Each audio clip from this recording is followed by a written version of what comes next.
اگر ہم دیکھتے ہیں کہ اس کے پیٹ میں ہوا گیس زیادہ ہے تب یہ لے سکتے ہیں. یہ بڑا مسئلہ ہے، بد ہضمی ہے اور بوجھل پن رہتا ہے کھانا کھانے کے بعد. یعنی جس کو مسلسل ایسا رہتا ہے وہ یہ لے لے. ٹھیک. اور کسی کو ایسا مسئلہ ہے کہ ساتھ جگر بھی سست ہو چکا ہے، پھر وہ اجوائن اور پودینے کا کہوا لے لے. ٹھیک.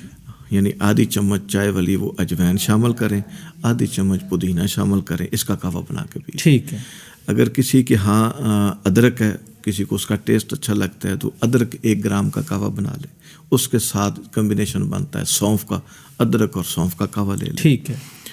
کسی کا بلڈ پریشر ہائی رہتا ہے تو پھر وہ اپنے کہوے کے ساتھ سونف، زیرہ، الائچی، ان 3 چیزوں کا کہوا لے سکتے. ٹھیک ہے. یہ کتنی مقدار میں 3 سبز الائچی ہو جائے گی، ٹھیک. آدھی چمچ چائے والی سونف، اتنا ہی زیرہ، ٹھیک. 1 کپ پانی ڈال کے ایک جوش دیں، چھان کے وہ پی لیں. تو بلڈ پریشر لو رہے گا، اس سے کنٹرول رہے گا. ٹھیک ہے. اور اگر کسی کا لو رہتا ہے، جس کا بلڈ پریشر لو رہتا ہے، اس کے لیے تو کوشش کریں کہ 3 دانے لونگ، 3 ٹکڑے دار چینی جو 1 انچ کے برابر ہوں، اور اس میں شامل کر لیں 7 دانے منقہ. پہلے 1 انڈا ابلا ہوا وہ کھائیں اور اس کو نمک تھوڑا سا لگا لیں، اوپر سے یہ کہوا پی لیں. ٹھیک. کوئی دودھ پتی کسی کے پاس میسر ہے، دودھ پتی پی سکتے. ٹھیک. یہ کھانے کے آدھے گھنٹے بعد آپ کا بلڈ پریشر اللہ کی مہربانی سے کنٹرول ہوگا. ٹھیک ہے، ماشاء اللہ. اچھا حکیم صاحب، ہم یعنی ناشتے میں پہنچے تھے کہ انڈے لے لے. ہاں. تو دوپہر کے وقت تو انہوں نے کیا کرنا ہے کہ عام جس کا دماغی کام ہے وہ ڈرائی فروٹ میں سے جو پسند کرتا ہے وہ لے لے. ٹھیک ہے. جو موقع پہ میسر ہے، جس میں ہمارے پاس کشمش ہے، بادام ہے، اخروٹ ہے، پستہ ہے، چلگوزہ ہے، کاجو ہے، اخروٹ ہے، مونگ پھلی ہے، تیل ہے، ان میں سے جو چیز میسر ہے مٹھی بھر کے لے لے اور اس کے بعد پودینے کا کہوا پی لے. ٹھیک ہے.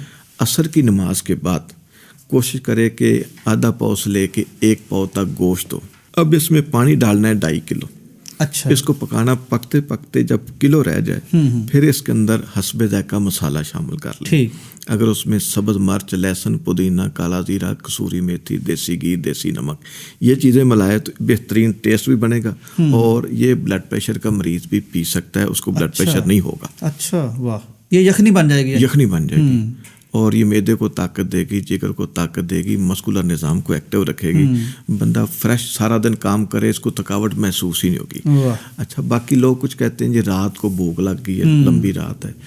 بھائی کر کے دیکھیں، آپ کو بھوک نہیں لگے گی. اچھا، یعنی یخنی یہ پئیں گے تو بھوک نہیں لگے گی، طاقت پوری ہوگی اس کی. کسی کو بڑا کو مسئلہ ہے تو بھائی اس میں 1 چمچ دیسی گھی شامل کرتے ہیں، صبح تک بھوک نہیں لگے گی. ٹھیک. آپ صبح اٹھ کے 7:30 7 بجے 8 بجے تک ناشتہ کریں.